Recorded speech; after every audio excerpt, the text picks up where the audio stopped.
वास्तु पुरुष की उत्पत्ति। वास्तु पुरुष को बहुत जगह कल्पना माना जाता है और बहुत से पुराणों में, शास्त्रों में इसका बहुत वर्णन है। जैसे मत्स्य पुराण उठा लेंगे तो उसमें वर्णन मिल जाएगा। फिर से जो है आपको अग्नि पुराण में भी वर्णन मिल जाएगा। तो कहानी आती है प्राचीन काल में, जब भगवान सृष्टि के रचनाकार आपके ब्रह्मा जी सृष्टि की रचना का विस्तार कर रहे थे। तब उन्होंने बहुत बड़ा यज्ञ करवाया और उस यज्ञ में बहुत बड़ा यज्ञ हुआ। उस यज्ञ की अग्नि से एक बहुत विकराल पुरुष तत्व की उत्पत्ति हुई। वह इतना विकराल था, इतना भयानक था कि जितने भी लोग यज्ञ हवन कर रहे थे वो सबको निगल रहा था। तो सभी देवता ऋषिगण जो है भगवान ब्रह्मा जी से कहे कि ब्रह्मा जी ये तो सबको तहस नहस कर देगा, बर्बाद कर देगा। तो ब्रह्मा जी ने अष्ट दिक्पालों को आह्वान किया। अष्ट दिक्पालों से कहा कि आप इनको पकड़ो और पकड़ के जो है इनको जमीन पे लेटा दो। तो अष्ट दिक्पालों ने कोई पैर पकड़ा, कोई हाथ पकड़ा, कोई पीठ पे चढ़ा, कोई सर को पकड़ा। तो इन लोगों ने जो है उसे पकड़ के नीचे जमीन पे धंसा दिया। जब वो गिरा तो गिरते समय जो है उसका सिर जो है नीचे गया और सर जो है वो ऊपर चला गया। तो इससे यह इंडिकेशन होता है कि वास्तु पुरुष का जो सिर होता है वह अंदर की तरफ होता है, नीचे की तरफ होता है। और उसका जो है पीठ जो होता है वह ऊपर की तरफ। तो इस क्रिया में जब उत्पात मचाया हुआ था, ये बहुत तांडव मचाया हुआ था। अष्ट दिक्पाल, जिसमें नाम आता है अष्ट दिक्पालों का, इंद्र, अग्नि, यम, नैऋत्य, वरुण, वायु, कुबेर और ईशान, ये अष्ट दिक्पाल हैं। इन अष्ट दिक्पालों ने इन्हें पकड़ के नीचे की तरफ पटक दिया। अब ये इतना बलशाली था कि वो अकेले इनसे नहीं हो पाया। तो फिर इनके अधीन, इन देवताओं के अधीन जो देवता थे उन लोगों की भी सहायता मिली। तो टोटल मिला के 45 देवता इस पे भिड़े, जिसमें कुछ असुर थे और कुछ जो है देवता थे। अकेले जो है केवल देवता लोग ने इसके ऊपर नहीं गिरा पाया। तो अष्ट आपके दिक्पाल प्लस बाकी जितने देवी देवता इनसे कनेक्टेड है वो लोग भी उसको जो है नीचे दबाने के लिए आए। तो टोटल मिला के जो वर्णन मिलता है वो 45 देवताओं का वर्णन मिलता है, जिसमें कि कुछ असुर हैं और कुछ देव हैं। इन लोगों ने मिलके वास्तु पुरुष को नीचे की तरफ दबा दिया। जब नीचे की तरफ दबा तो वह कंडीशन बनता है एक वास्तु पुरुष का वास्तुमंडल। तब ब्रह्मा जी ने कहा कि अब से जितने भी निर्माण कार्य होंगे, जितने भी निर्माण कार्य होंगे उन सभी कार्यों को बिना वास्तु की पूजा किए यदि कोई करता है, चाहे नगर का निर्माण कर रहा है, मंदिर का निर्माण कर रहा है, घर का निर्माण कर रहा है, चाहे कुछ भी आप निर्माण कर रहे हैं, उस कंडीशन में वास्तु की पूजा करनी अति अनिवार्य है। जब वास्तु की पूजा होती है तो उनके साथ जो बाकी देवी देवता हैं उनकी भी पूजा होती है, बाकी जो असुर है उनकी भी पूजा होती है। यदि आप उसका पूजा नहीं करते हैं तो उस कंडीशन में आपके उस बनाए घर में कष्ट मिलेगा, संतान संबंधी समस्याएं आएंगी, सामाजिक स्तर की समस्याएं आएंगी, आर्थिक स्तर की समस्याएं आएंगी और शारीरिक स्तर के रोग। वास्तु से रिलेटेड जो बीमारियां होती हैं उसमें सबसे पहले ऊर्जात्मक एनर्जेटिक बीमारी होती है। तो आप देखते होंगे कुछ घरों में स्पेशली अमावस्या के आसपास में घर में तनाव का माहौल बन जाता है। पूर्णिमा के आसपास में घर में तनाव का माहौल बन जाता है। सप्ताह के दिनों में देखेंगे तो फ्राइडे सैटरडे को किसी दिन जो है घर में जो है बहुत तनाव की स्थिति बनी रहती है। तो यह पूरा का पूरा जो संपर्क होता है वह आपके वास्तु की उन ऊर्जाओं से संबंधित हो। तो ये 45 देवता तो थे। इसके अलावा 64 योगिनियों का भी वर्णन मिलता है। और 64 योगिनी के अलावा तंत्र के भी देवी देवताओं का वर्णन मिलता है, जिसमें मुख्यतः 13 तंत्र के देवता होते हैं। इनकी ऊर्जा जब समाहित हुई तब जाके वास्तु पुरुष जो है कंट्रोल में आया। लेकिन अधिकतर जो है 45 देवताओं का ही वर्णन आपको सब जगह मिलता है। तो 45 देवताओं को इतनी विकराल उसकी रूप थी, इन 45 देवताओं के भी बस की नहीं थी। तो इसके अलावा जो उग्र देवता हैं उन देवताओं का भी इसमें सहायता लेनी पड़ी, तब जाके वो शांत हुआ। जिसमें आपके उज्जैन में एक मंदिर है, नाम सुने होंगे आप लोग, महाकाल मंदिर। तो महाकाल महाराज जो थे भगवान शिव के रुद्र अवतार थे। रुद्र उग्र रूप है उनका, रुद्र रूप है। उनकी भी अहम भूमिका रही वास्तु पुरुष को शांत करने में। जो जो हम आगे बढ़ेंगे उनको जो है पढ़ते चलेंगे। जब ये नीचे की तरफ गिरा तो इसका जो सिर था वह सिर जो है ईशान कोण के तरफ गया, और उसका पैर जो था वह नैऋत्य की तरफ था। अब इतना सरल आसान भाषा में ऐसे समझ जाइए। सर ईशान देवता ने पकड़ा था, ईशान दिक्पाल ने पकड़ा था, और पैर जो है नैऋति ने पकड़ा था। अब किसी के घर यहीं से सारा कनेक्शन बनते जाएगा। अब यहीं से अपने मन और मस्तिष्क को जो है स्थिर करके लगाना शुरू कर दीजिए। यदि कोई कहे कि हमारे उन्नति में कोई पैर खींच दे रहा है, हम आगे बढ़ के नीचे की तरफ गिर जा रहे हैं, आगे नहीं बढ़ पा रहे, तो पैर किसने पकड़ा है? तो पैर पकड़ा है नैऋति ने पकड़ा है। तो यानी उसके घर के नैऋति का जो दिक्पाल है वह दिक्पाल आपको कष्ट दे रहा है, आपको समस्याएं उत्पन्न कर रहा है, आपको बढ़ने में रोक रहा है। यानी आपके घर का नैऋत्य दिक्पाल जो है आपसे असंतुष्ट है, आपसे रुष्ट है। और आपको रेमेडी करने से पहले स्पष्ट अभी बता दें, पहली क्लास है, शुरुआत कर रहे हैं, तो रेमेडी आपकी जितनी होगी उसमें अहम रोल जो होगा रेमेडी का, देवताओं का भोजन क्या है। अभी तक जितने वास्तु पढ़े आप, अब गंध। उससे जो है 2 कदम आगे चलिए। जितने भी देवता हैं उन सभी देवताओं का भोजन क्या है? गंध। गंध है, सुगंध है, हवन है। देवताओं का जो भोजन होता है वह हवन के द्वारा देवताओं को भोग लगती है। अब आपकी रेमेडी जितनी भी बनेगी वो सारी रेमेडी में मुख्यतः हवन का अहम रोल होगा। चाहे इसके अलावा जो मर्जी शो कर लीजिए घर में, हवन अति अनिवार्य है हर देवता की ऊर्जा को संतुलित करने के लिए। जितने भी देवता हैं उन सभी देवताओं की ऊर्जा को संतुलित करने के लिए हवन का अति अनिवार्यता है। कारण ये है कि यह वास्तु पुरुष की जो उत्पत्ति हुई है वह हवन के द्वारा ही हुई है, अग्नि के द्वारा ही हुई है। तो इसको संतुलित भी अग्नि के द्वारा ही किया जा सकता है, हवन के द्वारा ही किया जा सकता है। तो एक छोटा सा उदाहरण था, यदि कोई इंसान आगे लाइफ में बढ़ना चाह रहा है, उससे व्यवधान आ रहा है, रुकावट आ रही है, आगे चल के पीछे हो रहा है, तो वास्तु पुरुष का पैर जो है वो नैऋति ने पकड़ा हुआ है।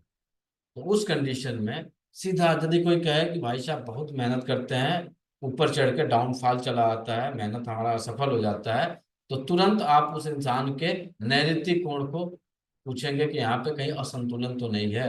अब आगे जो जो बढ़ते चलेंगे क्या असंतुलन होगा, क्या क्या असंतुलन नहीं होगा, वो आगे की चीजों में हम लोग को मिलते जाए। अब सर पे जो है ईशान हावी है, जो ईशान दिक्पाल है वह सर पे विराजमान है। अब कोई कहे कि मेरे सर में बहुत भयंकर दर्द होती है, मेरी सूझबूझ खत्म हो गई है, मुझे चिंतन मनन दिमाग जो है काम करना बंद कर दिया है। हमारे दिमाग पे ऐसा लग रहा है कोई हथौड़ा चला रहा है। हथौड़ा चलता है लोगों के दिमाग पे। एक बीमारी होती है माइग्रेन, जिसमें लगता है कि कोई सर पे हथौड़ा चला रहा है। यानी उसके घर के ईशान जो दिक्पाल है वहां की ऊर्जा असंतुलित हो गई है। बहुत सिंपल गणित है। तो जब ईशान की ऊर्जा असंतुलित हो गई तो क्या होगा? वह इंसान हैरान परेशान हमेशा पाया जाए। अब बाकी देवता आग्नेय कोण के, जब ये वास्तु पुरुष पीछे की तरफ लेटा दिया गया, अब लेटाने के बाद से सर में तो विराजमान हो गए आपके,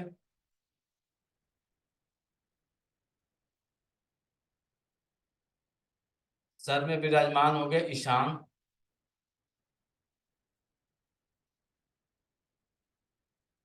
और पंजे में पैर में हो गए नैऋत्य। ठीक। अब ये आप देखिए कि अगले का जो पीठ के बल लेटा हुआ है उस कंडीशन में उसका जो कंधा आ रहा है वह पूरब दिशा की तरफ आ रहा है, और पूरब दिशा के जो दिक्पाल है वह है इंद्र।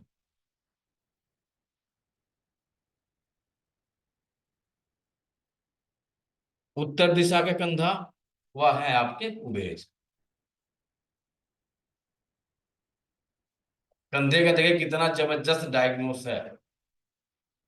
इंद्र जो थे, इन्हें दिक्पाल के अलावा राजा माना जाता है, और कुबेर को जो है ट्रेजरर बोला जाता है, या फिर कोषागार बोला जाता है।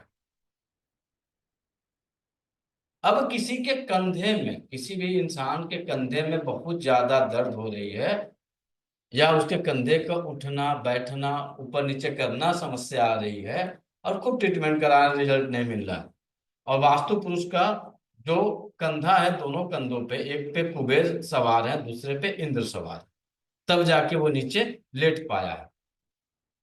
कुबेर का काम क्या है? फाइनेंस की देखरेख करना। इंद्र का काम क्या है? राजसत्ता को संभालना। पूरे राज्य की जिम्मेदारी इंद्र के कंधे पे, इंद्र के ऊपर है। राजा है तो पूरे उनके ऊपर जिम्मेदारी है। अब आप बताइए, दाहिने कंधा जो है कुबेर विराजमान है, और बाएं कंधे पे इंद्र विराजमान।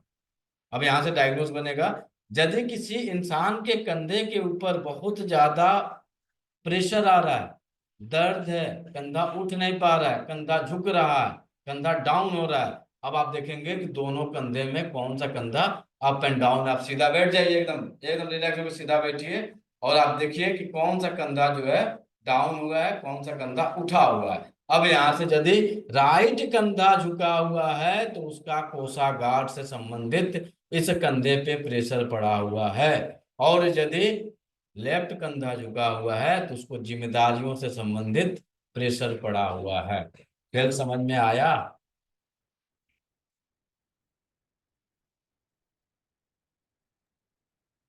नहीं आया? आ गया सर। सर राइट तो ईस्ट वाला होगा ना? सर के बल झुका हुआ है ना। हाँ, एक तो मिनट, ईस्ट होगा ना गलती सर? गलती गलती गलती हुआ। जब पेट के बल सोएगा तो उसका लेफ्ट हैंड जो है कुबेर पे होगा, और हाँ, दाहिना यस, कंधा होगा वह इंद्र पे होगा। बराबर है। ठीक है। हम एक्चुअली दिमाग में आ गया था काल देव के लिए। ठीक है। तो जब ये पीठ के बल लेटा हुआ है तो लेफ्ट कंधे पे कुबेर है, तो जब भी किसी इंसान को फाइनेंस से रिलेटेड दिक्कतें आएंगी तो उसके लेफ्ट कंधा जो है झुकना शुरू हो जाएगा। जब जिम्मेदारियों का लोड पड़ेगा तो राइट कंधा झुकना शुरू हो जाएगा, राइट कंधे से रिलेटेड समस्या पाई जाएगी। अब आप यहाँ पे एक फिजियोलॉजी शरीर की देख के एक अनुमान लगाइए, क्योंकि जो शरीर है वही आपका वास्तु पुरुष है। अब किसी इंसान के कंधे झुके हुए हैं, आराम से यदि कोई बात कर रहा है तो बातचीत करते समय कंधे का ये लेवल चेक कर लीजिए, आसानी से पता चल जाएगा। अपना तो नहीं चलेगा, सामने वाला का पता चल जाएगा। तो जब कंधे का डाउन और अप बहुत बारीक होता है, ऐसा नहीं है कि कंधा जो है इतना नीचे चला जाएगा और इतना ऊपर चला जाएगा। बहुत मामूली होता है, ध्यान देने पे समझ में आता है। तो राइट होने का मतलब कि जिम्मेदारियां बहुत ज्यादा इस इंसान के कंधे पे हैं। यानी इसके अंदर राजा का जो गुण था, वह गुण जो है धीरे धीरे कहीं ना कहीं से असंतुलन हुआ है। अब इंद्र कहाँ पे विराजमान है? तो इंद्र की जो दिशा होती है वह होती है पूरब दिशा। यानी उस इंसान के घर के ईस्ट डायरेक्शन में कोई समस्या है, इस कारण से इसके कंधे जो है झुके हुए हैं। बहुत सिंपल गणित है, जिस किसी पे भी डायग्नोस बनाना हो, किसी का भी, तो आप यहां से आसानी से डायग्नोस बना लीजिए। अब किसी के बाएं कंधे पे रिलेटेड समस्या आ रही है, कंधा झुका हुआ है, कंधे में दर्द है, कंधा ऊपर नहीं उठ पा रहा है। एलोपैथ में जाएंगे तो फ्रोजन शोल्डर हो गया है, शोल्डर में जो है मूवमेंट नहीं हो रहा है। अब दोनों में चेक करिए, लेफ्ट और राइट में। तो यदि लेफ्ट कंधा है तो वहां पे कुबेर महाराज यानी आपका फाइनेंस से रिलेटेड कोई बहुत ज्यादा प्रेशर पड़ा हुआ है कंधे के ऊपर, जिस कारण से आपका कंधा जो है डाउनफॉल होना शुरू हो। फिर आगे चलते हैं। तो जब वास्तु पुरुष नीचे लेटा हुआ है, उस कंडीशन में इसके जो घुटने हैं, घुटने जो आते हैं वह south east and north west में जाते हैं। South east and north west में इसके घुटने जाते हैं।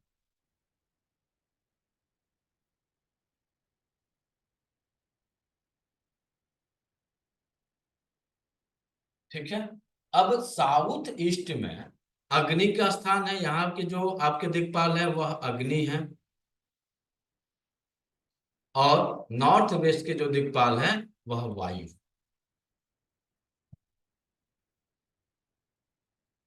नॉर्थ वेस्ट के जो दिक्पाल है वह वायु है, और साउथ ईस्ट के जो दिक्पाल है वह अग्नि। अब किसी के घुटने से जुड़ा हुआ समस्या डेवलप हो जाए, घुटना फ्रैक्चर कर जाए, घुटना फ्रैक्चर हो जाए, घुटने में दर्द होना शुरू हो जाए, तो यानी अग्नि का काम क्या है?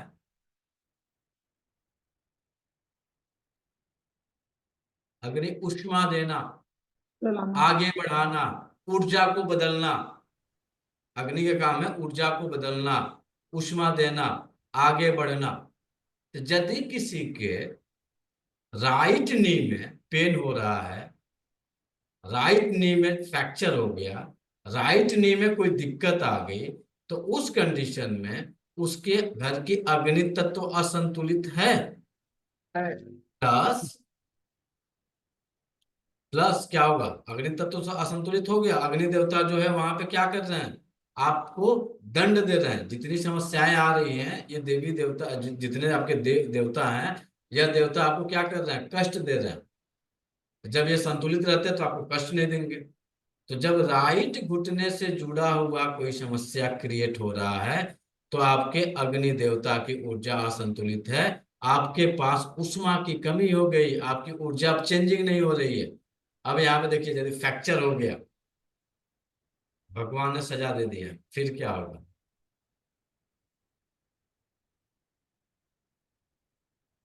क्या होगा? सोचिए।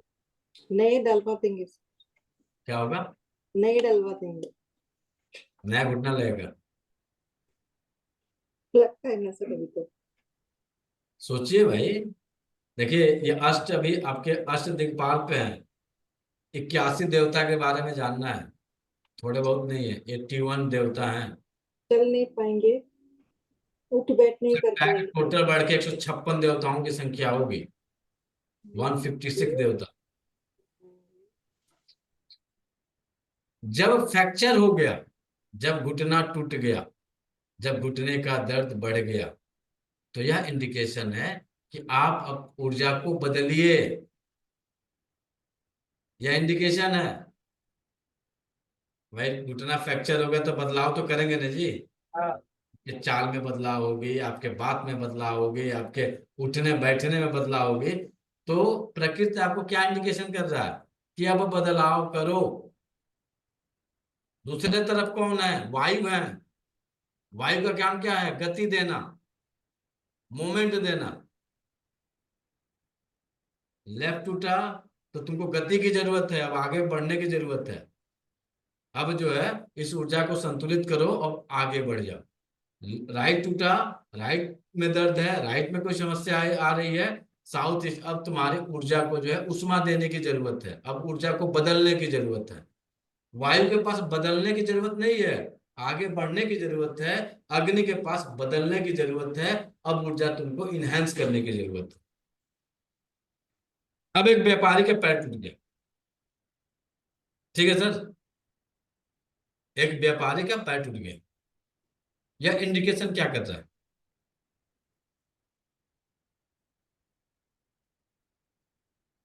राइट पैर टूट गया, यह इंडिकेशन क्या कर रहा है? या लेफ्ट पैर टूटा तो क्या इंडिकेट कर रहा है? क्योंकि जब जब समस्या आती है आपके जीवन में, हमारे जीवन में, किसी के भी जीवन में, तो एक बदलाव करने के लिए समस्या आती है। समस्या को जो है आप लेके पाल के बैठे हैं तो पाल के मत बैठिए। जो भी समस्या आई है आपके जीवन में कुछ नया करने के लिए आई है, आपके जीवन में कुछ चेंजिंग करने के लिए आई है, आपके जीवन में जो है मूवमेंट देने के लिए आई है, आपके जीवन को जो है एक सही धारा, एक सही दिशा में ले जाने के लिए आई। अब किसी व्यापारी का दाहिना पैर फ्रैक्चर करेंगे, फिर क्या होगा?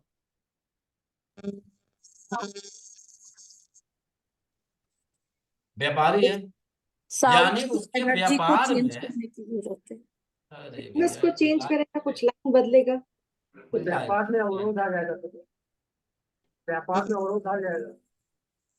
अब उसके पैर में फ्रैक्चर जो हुआ, पैर का जो दर्द हुआ, वह इंडिकेट कर रहा है तुम्हें अपने धंधे में, अपने व्यापार में ऊर्जा बढ़ानी है, यानी पैसा डालो। ऊर्जा को बढ़ानी है ना जी, उष्मा चाहिए। व्यापार का उष्मा क्या है? इन्वेस्ट। अच्छा, व्यापार का एक ही है उसका भूख, जितना डालेंगे उतना कमाएंगे। तो यदि आपको यहाँ पे दिक्कत आ रही है, व्यापार में अवरुद्ध आ रहा है, इंडिकेशन है व्यापार में अवरुद्ध आ रहा है, आप अपनी ऊर्जा को इनहेंस करिए, व्यापार में भी पैसा को डालिए, तब जाके ऊर्जा को वृद्धि होगी। यदि टूट गया तो घुटना ही फ्रैक्चर कर गया, फिर यहाँ तो नुकसान हो गया भाई, लाखों रुपया घुटना में लग गया, इसको टेंडन या फिर कोई बड़ी समस्या हुई, तो अब क्या करेंगे? आपको खुश होना चाहिए कि आपको दुख होना चाहिए? तो ये इंडिकेट करेगा कि बिजनेस में कहीं ना कहीं हर्डल थी, जो घुटने के रूप में उसने पहले ही बताया। अब यहाँ पे वास्तु पुरुष को क्या कर रहे हैं? ये दो आपके अष्ट दिक्पाल हैं, एक दिक्पाल जो है आपके बैठे हुए हैं साउथ ईस्ट में, दूसरे दिक्पाल बैठे हुए हैं नॉर्थ वेस्ट में, एक वायु में, घुटने के लिए। ये दोनों मिलकर उसको दबा रहे हैं ताकि यह क्या हो जाए? स्थिर हो जाए। अब आप बताइए, यदि हम आपको दबाएं, आपके ऊपर प्रेशर करें किसी के ऊपर, तो क्या आपको दर्द की अनुभूति होगी, चोट की अनुभूति होगी? यहाँ पे प्रेशर डाला जा रहा है कॉस्मिक एनर्जी के द्वारा, तो क्या इंडिकेशन है ये? यह इंडिकेशन है कि आप अपने एनर्जी सिस्टम को संतुलित करिए, अपनी ऊर्जा को बढ़ाइए। अब आपका व्यापार की दिशा बदलने वाली है, अब व्यापार आपका मूव करने वाला है। तो पैर टूट जाना अच्छी बात है, घुटने का दर्द हो जाना अच्छी बात है। सर नेटवर्क थोड़ा सा निकल गया, एक बार वापस बताएंगे अगर क्या चेंज करना रहता है? हमें खुद याद नहीं है, दोबारा क्या बोलेंगे? नहीं, अभी जस्ट 1 मिनट पहले वाला ही। हाँ, अब ऐसा क्यों होगा कि घुटना फ्रैक्चर हुआ तो व्यापार बदलने वाला है, ऐसा क्यों इंडिकेट करेगा वो? हाँ, वही तो आपसे क्वेश्चन हम बार बार कर रहे हैं कि ऐसा क्यों करेगा?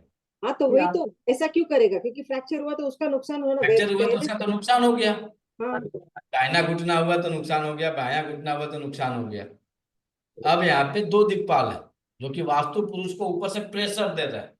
उसको किस लिए प्रेशर दे रहा है? स्थिर करने के लिए, उसको शांत करने के लिए। उसके पहले क्या हुआ था? वास्तु पुरुष क्या कर रहा था? उत्पात मचाया था ना, देवताओं को निगल रहा था, खा रहा था, सबको मार रहा था, निगल जा सूखते जा रहा है। तो यदि फ्रैक्चर हो गया ना, उस समय तक आपका व्यापार घाटे में है, तो यह इंडिकेशन हो गया कि अब व्यापार आपका स्टेबल होना शुरू हो गया। क्यों? जब फ्रैक्चर हो जाएगा तो आप कोई भी कार्य करेंगे तो बहुत रिलैक्स होकर काम करेंगे, उत्पात होकर नहीं काम करेंगे। उसके पहले आप क्या करते थे? जिस तरह से वास्तु पुरुष उत्पात मचाया हुआ है, और यदि ये वास्तु पुरुष को जो एक अग्नि एक वायु यदि उसके घुटनों को दब लेकर न दबाए तो शांत होता?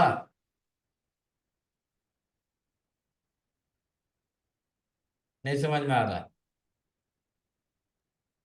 सर इसमें तो एक चीज और है ना, अगर जो व्यापार कर रहे हैं जेंट्स कर रहे हैं उनके फ्रैक्चर होगा तो चेंज करेंगे, लेडीज के होगा तो भी चेंज करेंगे। सबको।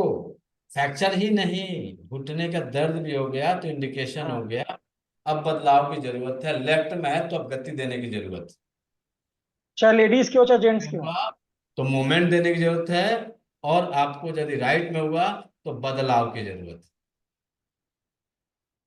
और आप जितने व्यापारी लोग हैं अपने आप को चेक करिए कि आपके किस घुटने में दर्द है। व्यापारी को घुटने में दर्द होती है, एक आम समस्या पाई जाती है। रीजन? रीजन क्या होगा?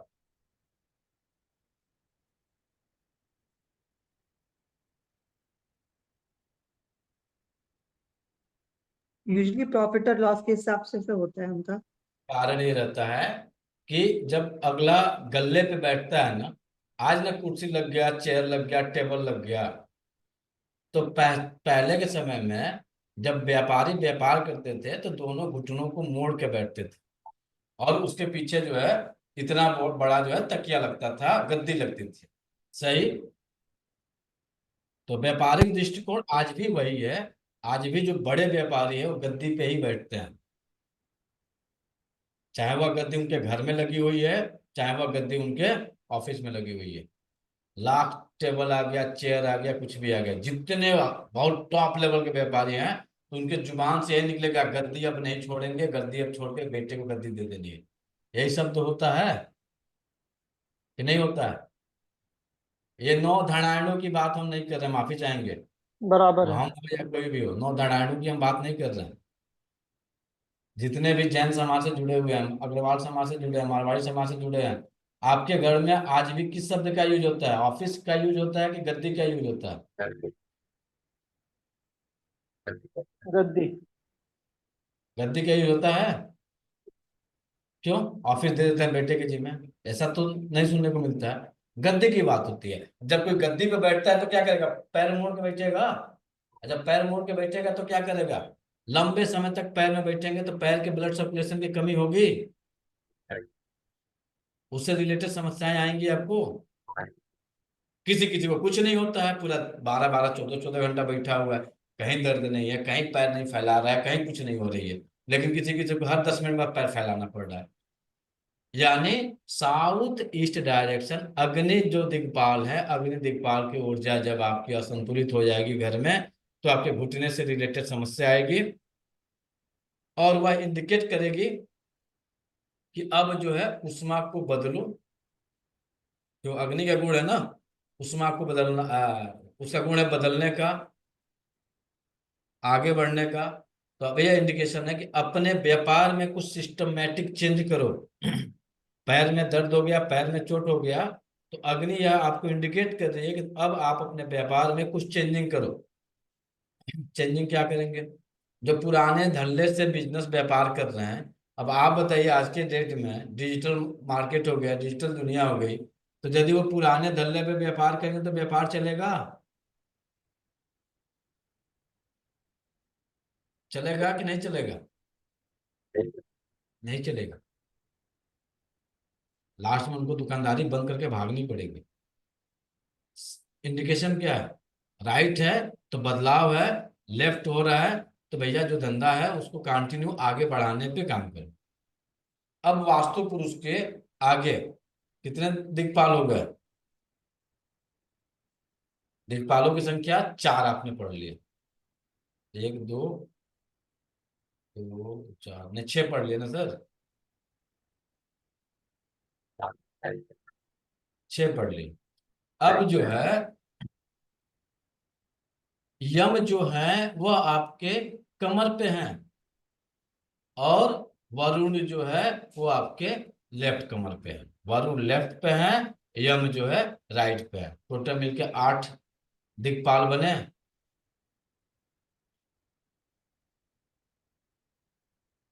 अब किसी के right hip joint, right back side में पेन हो रहा है, तो यानी उसके कौन सी ऊर्जा असंतुलित हो गई है? यम की ऊर्जा। पावर। और यम जो है न्याय के देवता है, कर्म के देवता है। अच्छे कर्म करेंगे, अच्छे न्याय करेंगे, किसी के साथ बेईमानी नहीं करेंगे, चोरी नहीं करेंगे, रिश्वतखोरी नहीं करेंगे, तो यम आपको सजा नहीं देंगे। तो यदि किसी के राइट साइड में पेन हो रहा है तो उनसे कौन से देवता रुष्ट हुए हैं? यम। यम। और यदि लेफ्ट साइड का पेन हो रहा है तो वरुण। और वरुण जो है, यह तो न्याय के हो गए, और वरुण अपॉर्चुनिटी के देवता।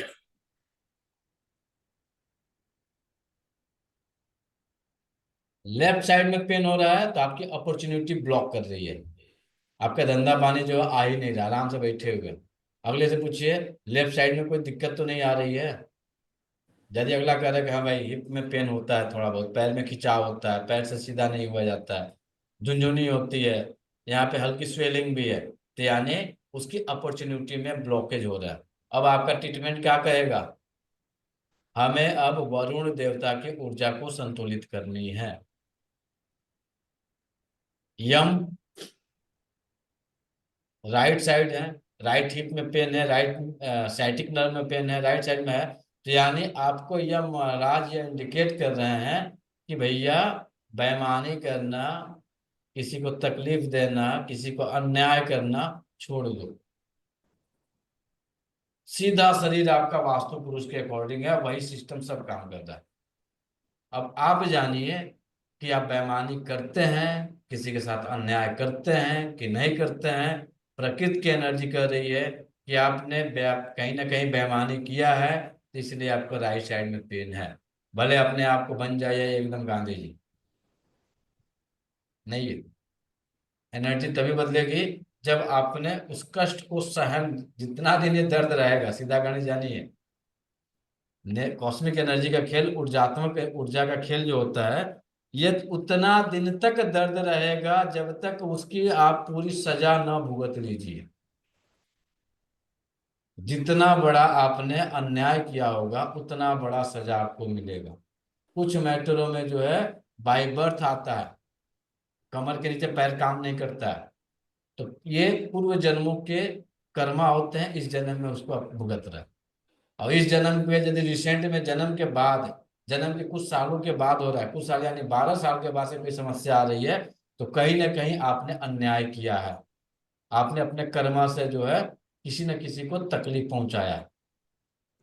जितना वो रोएगा उतना दिन तक यह दर्द आपका बना रहेगा, छोड़ नहीं सकता।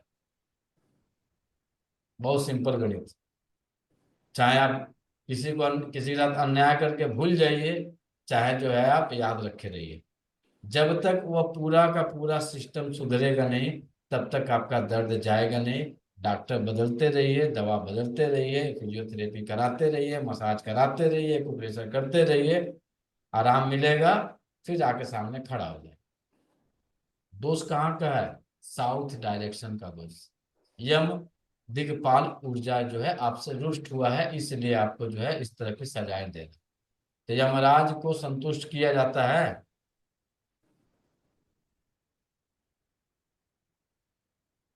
कर सकते हैं सर। गलती से जो है आपको हमने एक अपन। को हवन। एक जो है आपको वीडियो भेजे हुए थे, यम यम यक्षरम करके एक वीडियो हमने आपको भेजा हुआ था। है। तो यम जो है यह यक्ष है, कुबेर जो है यक्ष, अग्नि जो है देवता है, वायु जो है देवता है, ईशान जो है देवता है, और नैऋति जो है देवता है। देखिए, चार दिशाएं आई, चारों कॉर्नर पे कौन बने हुए हैं? चारों कॉर्नर पे जो है देवता बने, बीचों बीच सेंट्रलाइज हुए, तो वहां पे क्या बने? यक्ष आ गए। और फिर ईस्ट डायरेक्शन के इंद्र देवता है, वरुण जो है पश्चिम दिशा का देवता है। तो मुख्य 0 डिग्री और 180 डिग्री पे यक्ष बैठे हुए हैं, जहां से पृथ्वी इस धुरी पे घूम रही है। इन दोनों धुरी पे कौन है? एक जगह जो है कुबेर बैठे हुए हैं, दूसरे जगह पे जो है आपके यम बैठे हुए हैं। ये दोनों देवता नहीं है, यक्ष हैं। यक्ष के ऊपर देवताओं का स्थान होता है। तो ये हुए 8 आपके। जब वास्तु पुरुष को नीचे लेटा दिया गया तो ये चारों और आपके सॉरी 8 दिशाओं में जो है ये 8 आपके दिक्पालों की एंट्री होगी। अब आता है, ऐसे तो ये बैठे नहीं होंगे क्योंकि बहुत विकराल रूप हुआ था। तो इसके साथ साथ कोई पीठ पे बैठा हुआ है देवता, कोई जगह जगह पे जो है, जिस तरह से आप देखे होंगे, एक फिल्म आती है मगाधीरा। मगाधीरा देखे हैं कि छोटे छोटे इंसान है, बड़े जो है लिलीपुट। तो देखिएगा, तो उसमें क्या कर रहा है, कोई भाला मार रहा है, कोई उसको जो है काट रहा है। तो आदमी इतना छोटा छोटा है, इंसान बहुत बड़ा है। मगाधीरा फिल्म देखिएगा, उस हाँ, कहानी से मतलब समझ में आ जाएगा। की स्टोरी है वो।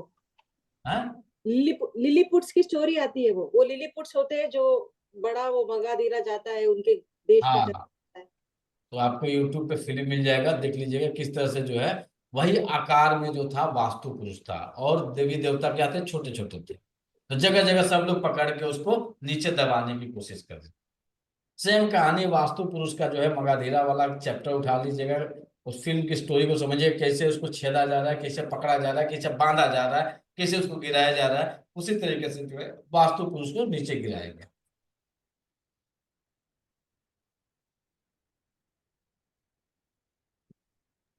सर एक यहाँ तक क्वेश्चन कहीं पूछ सक कंफ्यूजन? हाँ सर, एक देवता और यक्ष में क्या डिफरेंस होता है? कैसे? देवता देवता है देवता, और हाँ, यक्ष में क्या डिफरेंस होता है? आप कह रहे हैं ना कुबेर और यम यक्ष है और बाकी सब देवता है, तो इन दोनों में मेजर डिफरेंस क्या होता मेजर डिफरेंस जो है ना, आपको 2 दिन का टाइम दीजिए हमको। तो ईश्वर, भगवान, देवता, यक्ष, गंधर्व, ठीक है, इसकी पूरी पहले कंटेंट हम आपको बना के पहले शेयर करके फिर इस पर डिस्कशन करेंगे, है? क्योंकि ठीक है छोटा सर। डिस्कशन करने से पूरी नहीं आएगी। इसके लिए थोड़ी सी हमको भी तैयारी करना पड़ेगा, सारा शास्त्र का तो उठाना पड़ेगा। आपको फोन करूंगा, आप ऐसे चालू आसान भाषा में समझ ठीक। जाइएगा। तो भगवान के सेवक देवता, देवता के सेवक यक्ष, यक्ष के सेवक गंधर्व, गंधर्व के सेवक जो होते हैं वो आपके बाकी चले आते हैं भैरव, और भैरव के अंदर आएंगे तो आपके प्रेत, डाकनी, शाकनी, ब्रह्म राक्षस, बैताल, कुष्मांडो, इन सब की श्रेणियां आ जाती हैं। इसके लिए 2 दिन 3 दिन का टाइम दीजिए, तब एक एक का डिटेलिंग निकाल के तब आपको हम पढ़ा पाएंगे। ऐसे जनरल भाषा में समझ जाइए, ईश्वर, ईश्वर के बाद से भगवान, भगवान के बाद से देवता, देवता के बाद से यक्ष, यक्ष के बाद से गंधर्व, गंधर्व के नीचे आएंगे तो बाकी जो है तुच्छ देवता आ जाते हैं। तुच्छ देवता में क्या आएंगे? कुष्मांडा आएगा, भैरव आएंगे, फिर से आपके जो भैरव में अष्ट भैरव के अलावा भगवान शिव का जो स्वरूप है उस भैरव के अलावा भी भैरव है। जैसे आप जाते होंगे माता वैष्णो देवी, तो वो भैरव भगवान शिव के अवतार स्वरूप नहीं है। माता वैष्णो देवी में जो भैरव है वो भगवान शिव के अवतार स्वरूप नहीं है। काल भैरव जो है वो भगवान शिव के अवतार स्वरूप। काशी के जो भैरव हैं वो भगवान शिव के जो है अवतार स्वरूप। तो ये जो भैरव हैं इनकी श्रेणी यक्ष के जस्ट नीचे आती है। उसके नीचे आते हैं कुष्मांड, उसके नीचे आते हैं आपके बाकी जो तुच्छ देवता, और नीचे के नीचे श्रेणी के जो देवता होते हैं उनकी गिनती होती है। लेकिन इनको हम सब लोग जो है देवता के ही रूप में जानते हैं, लेकिन इनकी कैटेगरी बनी हुई है। जैसे वर्ण व्यवस्था में राजपूत, क्षत्रिय, ब्राह्मण, वैश्य, सेम उसी तरीके से यहाँ पे भी एक कैटेगराइज किया गया है। और फिर हर जाति में जाएंगे तो हर जाति में सात सात का कैटेगराइज किया गया है। हर जाति की 4 उपजातियां होती, सॉरी 7 उपजातियां होती। जैसे कायस्थ हैं तो कायस्थ की 7 श्रेणियां होती है। क्षत्रिय है तो क्षत्रिय के 7 श्रेणियां होती हैं। तो ये डिवाइडेशन जिस तरह से हुआ है सेम उसी तरह से यहाँ पे भी डिवाइडेशन हुआ है। चलिए सर, अब देवताओं की संख्या कितनी होगी? तो आपके हुए अष्ट दिक्पाल 32 होंगे बाहरी परिधि के देवता, 13 होंगे आंतरिक। 32 और 13 कितने होंगे? 43। 32 और 13 मिलके 45।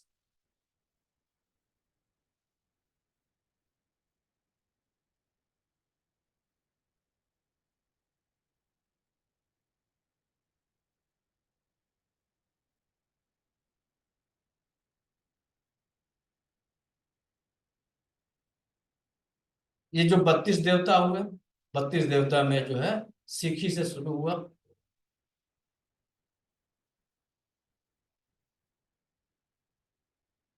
सिखी से शुरू हुआ। जो दिक्पाल थे आपके, दिक्पाल में ईशान दिक्पाल जो है सिखी के पास है। इंद्र दिक्पाल है, अग्नि दिक्पाल है, यम दिक्पाल है, वरुण दिक्पाल है, वायु दिक्पाल है और कुबेर दिक्पाल है। ये टोटल की संख्या यहाँ पे नैऋति, ये टोटल हुए 8।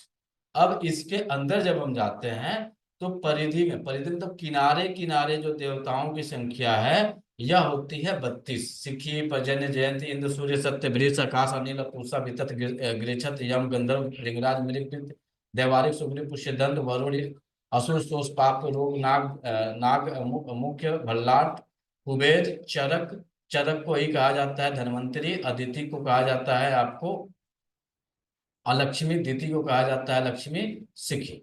ये 32 मिलके इनकी संख्या होती है। अदिति लक्ष्मी जी थी कि अलक्ष्मी जी थी? लक्ष्मी जी। लक्ष्मी जी थी। और दिति अलक्ष्मी जी थी। तो इनकी संख्या टोटल मिलके हो गई 32।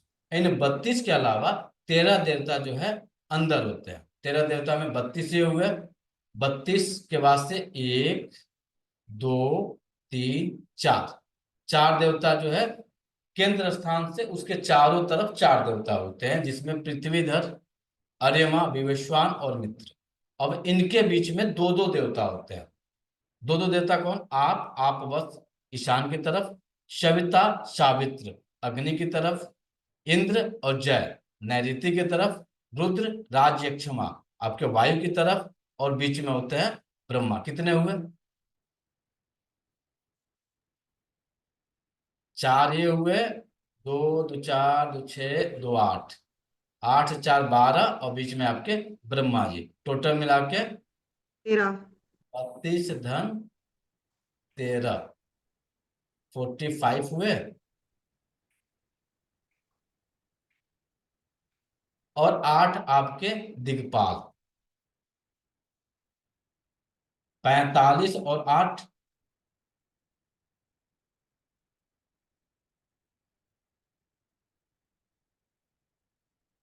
आगे जोड़ते चलिए।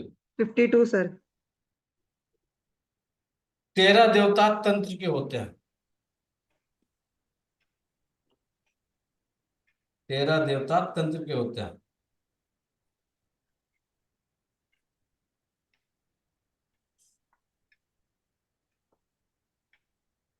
55।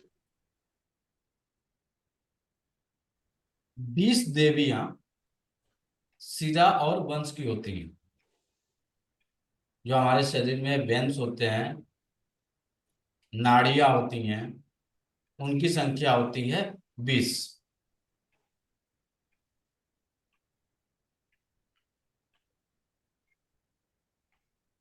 कितना होगा सर? 85 सर। 85, 86 86 85 प्लस 85 64, 86 प्लस 64 64 कौन है? योगिनी। 86 प्लस 64 योगिनी।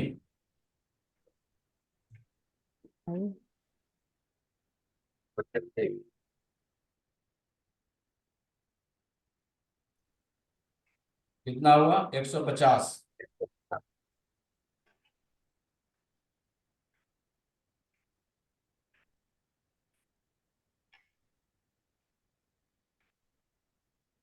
ठीक है।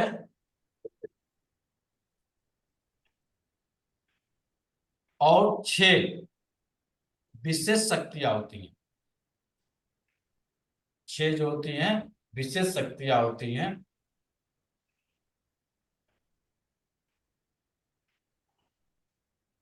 कितना हुआ? 156। तो वास्तु में 156 पद तक की ऊर्जा पे काम किया जाता है। 81 पद, 64 पद और 186 पद, जो आपके घर के सब जगह पे, कहीं पानी में तो कहीं पे जो है आपके बाथरूम में, कहीं पे छत पे तो कहीं पे जो है पहले तो जलाशय रहता था, आगे पार्किंग रहती थी, आगे आपको गार्डनिंग रहती थी। तो ये सब जगह पे इनका जगह जगह पे स्थान बना हुआ है इन देवी देवताओं का। जैसे आपने कहा कि सर्वेंट रूम है, वहां पे भी कोई देवता है। आपके बाथरूम है तो बाथरूम में भी कोई देवता विराजमान है, ताकि हर एंगल से आपकी सुरक्षा हो सके। एक जगह से नहीं, हर एक जगह से आपकी सुरक्षा तगड़ी और एकदम पावरफुल सुरक्षा हो सके। और उन जगह की एनर्जियां जब असंतुलित होती हैं तो आपको उससे रिलेटेड समस्याएं उत्पन्न होती हैं। सपोज एक मानिए किसी के घर में जो है सर्वेंट नहीं टिक रहा है, भाग जा रहा है, यानी उसके घर के जो सर्वेंट के देवता हैं वह अवरुद्ध हुए हैं, उनकी ऊर्जा जो है कहीं ना कहीं आपको तकलीफ दे रही है, वहां की ऊर्जा असंतुलित, इस कारण से सर्वेंट आपके यहाँ नहीं टिक रहा, भाग जा रहा है। अब आ जाइए, कोई कहे कि भैया बाथरूम में हम जा रहे हैं ना, तो टॉयलेट करते समय एनस बाहर आ जा रहा है, रेक्टम प्रोलैप्स हो जा रहा है, या स्टूल पास करते समय बहुत पीड़ा हो रही है, पेन हो रहा है, तो बाथरूम में जितना देर रहा था उतना देर पेन हो रहा है, बाहर आ जाते हैं तो दर्द में आराम है, यानी बाथरूम करके बाहर निकले आराम मिल गया। यानी आपके जो बाथरूम के देवता हैं वह देवता आपसे रुष्ट हुए हैं, वो आपको कष्ट दे रहा है। तो हर देश जगह के देवताओं को जो है खोजा जाएगा, उनकी ऊर्जा को संतुलित किया जाएगा, उनकी ऊर्जाओं के बारे में पढ़ा जाएगा, उनके तत्व के बारे में पढ़ा जाएगा, उनकी दिशा के बारे में पढ़ा जाएगा, उनसे संबंधित आपके कौन कौन से ऊर्जा आपके शरीर में एनर्जी वर्क कर रही है, तब जाके आसानी से हम ट्रीटमेंट कर सकते हैं। तो बाकी देवताओं का श्री गणेशाय जो है हम कल से करेंगे। ठीक है सर।